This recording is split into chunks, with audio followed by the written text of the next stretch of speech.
Welcome to JH. In this guide, I will demonstrate how to sketch directly onto an image within Google Docs. This process is quite easy, so just follow along with these steps. To begin, navigate to the Insert menu at the top. From the drop-down, select Drawing, and then click New. Now, you need to bring in your picture.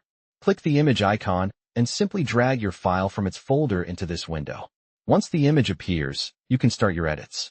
Head over to the Line tool, click the arrow, and choose the Scribble option. You can customize the look by picking a border color, such as red, and adjusting the line weight. I will set mine to 12 pixels. Now, you can freely draw whatever you need on the picture. When you are finished with your work, hit the Save and Close button located in the upper right corner. This will automatically insert your edited image back into your document. It really is that straightforward. If you found this tutorial useful, please like the video and subscribe for more content.